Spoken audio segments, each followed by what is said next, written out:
My name is HAQIMI. I'll explain about the current issue.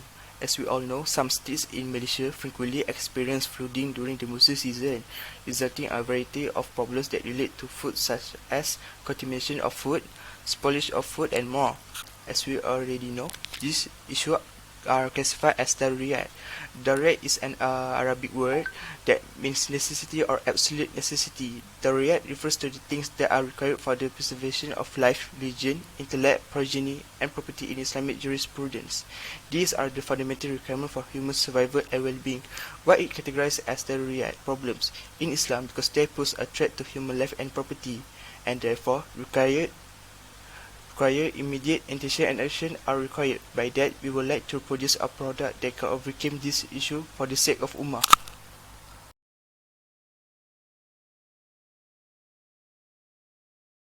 Existing problems. As the monsoon season begins, numerous states in Malaysia, such as Kelantan or Terengganu, frequently encounter the same food-related concerns related to floods, such as the shortage of clean food, loss of crops, and then food that is readily contaminated. So, the Ummah need a product that is alternative to face such problems. Why Muslims need that? Muslims, like all other flood-affected people, may require a product during the flood season for a variety of reasons. The first one is accessibility. Flood can disrupt transportation and logistics, making it challenging to access fresh food. Next is preservation. Flood waters can contaminate fresh food, rendering it unsafe for consumption. And for the last one is convenience. During flood situation, people may not have access to cooking facility or electricity. In summary, a type of product is needed to be developed so it can ensure that the Ummah has access to essential nutrients during challenging time.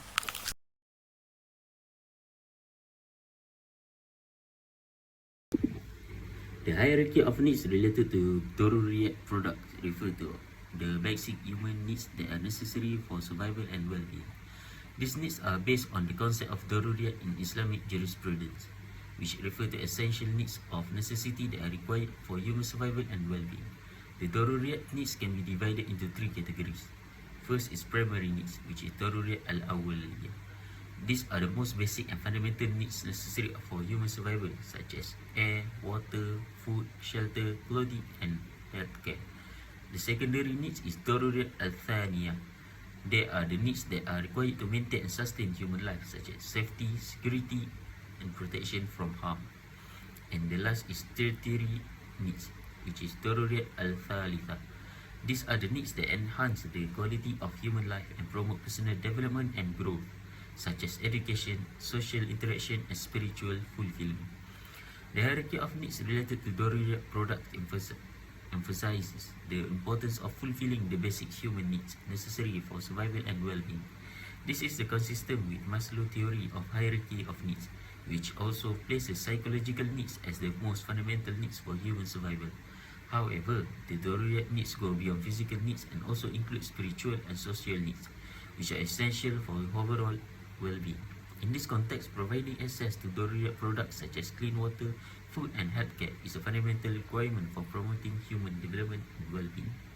Okay, next is what to produce. The product we choose is to produce the dry food. Producing dry food that can hold for years can fulfill several needs of Muslims, including the first, meeting the basic needs for food. Dry food that can hold for years can provide a reliable source of food for Muslims, especially in situations where fresh food is not readily available or accessible. Next is addressing the needs for emergency preparedness. Dry food that can hold for years can also help Muslims prepare for emergency or disaster, such as natural disaster or economic crisis, by ensuring that they have a long-lasting supply of food. And the third is supporting the practice of fasting. Muslims are required to fast during the holy months of Ramadan, which involve abstaining from food and drink from sunrise to sunset. Dry food that can hold for years can be a convenient and practical option for Muslims to break their fast, especially in regions where fresh food is scarce. And the last one is meeting the needs of travelers. Muslims are also required to perform the pilgrimage to Mecca at least once in their lifetime, which involves traveling to a foreign land. Dry food that can hold for years can be useful and convenient option for Muslim travelers to sustain themselves using their journey. Therefore, producing dry food that can hold for years can help fulfill the basic needs of Muslims for food, emergency preparedness, fasting, and travel. Additionally, it can be sustainable and cost-effective solution for food storage and supply, benefiting both Muslim and non-Muslim alike. How to produce? To produce dry food that can hold for years while fulfilling Muslim needs, there are several factors to consider. First is halal certification. Firstly, it is also important to ensure that the ingredients and manufacturing process used to produce the dry food are halal. This means that the food must not contain any haram ingredients such as pork or alcohol, and must be processed using equipment that has been cleaned and sanitized according to Islamic guidelines. Second is quality of ingredients. The quality of ingredients used to produce dry food is also important. It is recommended to use high quality, fresh ingredients that are free from any contaminants, as they can affect the safety and quality of the final product. The third is storage. Proper storage is the key to ensuring that the dry food can hold for years. The food should be stored in a cool, dry place away from direct sunlight, which can cause the food to spoil. Additionally, the packaging should be airtight and moisture-proof to prevent the food from absorbing moisture, which can lead to spoilage and mold growth. The last is processing. The processing method used to produce the dry food is also important.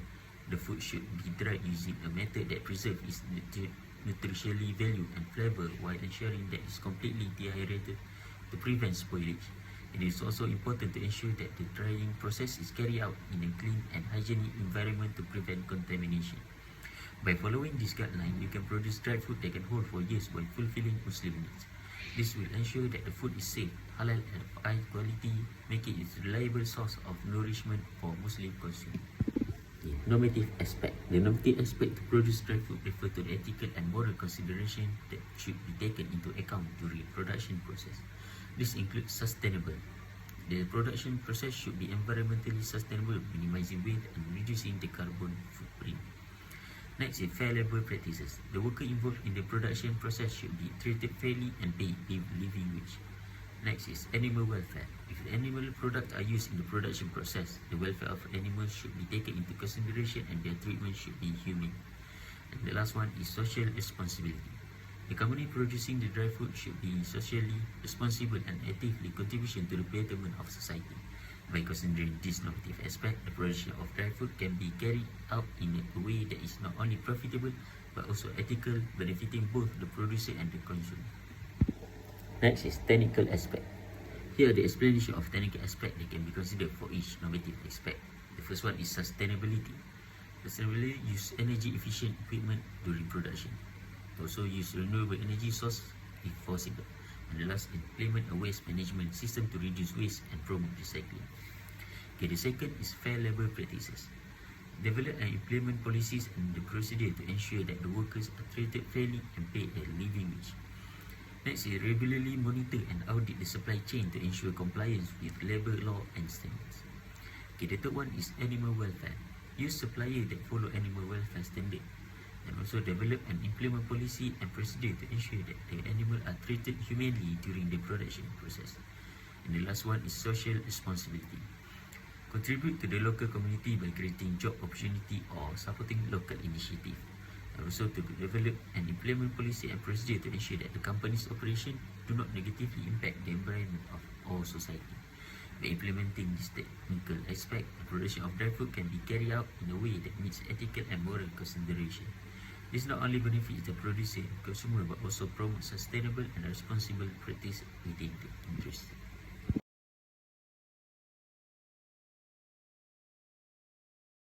In the Quran, there is no specific ruling about dried food.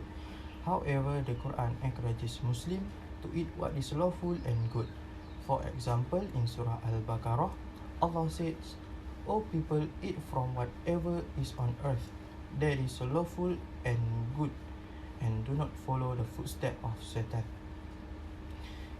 Indeed, he is to you a clear enemy." This verse encourages Muslims to consume food that is lawful or halal and good, tayyib. In Islamic teaching, halal food is that which is permissible according to Islamic dietary laws, while tayyib food is that which is pure, wholesome, and nourishing for the body and soul. In Islam, there is no restriction on the consumption of dried food, and it is considered permissible as long as it is not harmful to human health. Drying food is a common method of preservation that has been used for centuries, and it is allow food to be stored and consumed over longer period of time. Dried food, nuts, and grains are examples of dried food are commonly consumed by Muslims. There are several hadiths that provide guidance on the regulation of dried food. For example, narrated Abu Hurairah, the Prophet said, "Whoever has food for 1 day, he should store it in a proper container, and whoever has food for 2 days, he should store it in a proper container and give the access to someone else." Sahih Bukhari, Book 34, Hadith 267.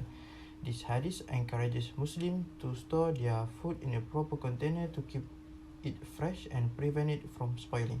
It is emphasized the importance of sharing with others and not hoarding food beyond what is necessary. Narrated Abdullah ibn Umar, the Prophet ﷺ said, "The food of one person is sufficient for two, and the food for two people is sufficient for four." Sahih Muslim, Book 23, Hadith 5055. This hadith highlight the concept of moderation and encourages Muslims to avoid wasting food by only consuming what is necessary. It is also encourages sharing with others and being mindful for those who may be in need. In conclusion, these hadiths provide guidance on the proper storage and consumption of dried food. Muslims are encouraged to store their food properly and prevent it from spoiling, and avoid wasting food by only consuming what is necessary and sharing with others. This principle of moderation and sharing are emphasized as important aspect of Islamic teaching related to food and nourishment. There are several benefits why you must purchase our product. First one is our product easy to store and transport, making it a convenient option for emergency supplies, camping and hiking trips, and as a staple in the pantry. Second one is our product has a longer shelf life than fresh food, reducing the need for frequent restocking and waste. Next is our product can be produced to meet specific dietary needs such as gluten-free, dairy-free or low-sodium options to cater to the diverse needs of the Muslim community. Next is our product can be produced as a halal food products that adhere to Sharia principles, providing Muslims with a convenient and easy option for maintaining a halal and wholesome diet. Number 5 is by following ethical and sustainable production practices, our products can contribute to the well-being of the environment and society as a whole. And the last one is often less expensive than fresh food, making it a cost-effective option for families and individuals. Overall, producing a dry fruit product that fulfill the needs of the Ummah is a beneficial endeavor that can provide a convenient, cost-effective, and halal option for maintaining a healthy and wholesome diet. Additionally, by prioritizing ethical and sustainable practices, we can contribute to the well-being of the environment and society as a whole. In conclusion, the production of products that fulfill the needs of Ummah is an important aspect of Islamic legislation. When producing this product, it is essential to consider the hierarchy of needs under the Maqasid Syariah and the categories of needs under Daruriyat and Hajiyat. The production process should follow ethical and sustainable practices and align with Sharia principles to ensure that the products are safe, high quality, and meet the needs of the target market. By producing these products, we can contribute to the development of the Muslim community and fulfill our duty to support our fellow Muslims. That's all for us. Thank you.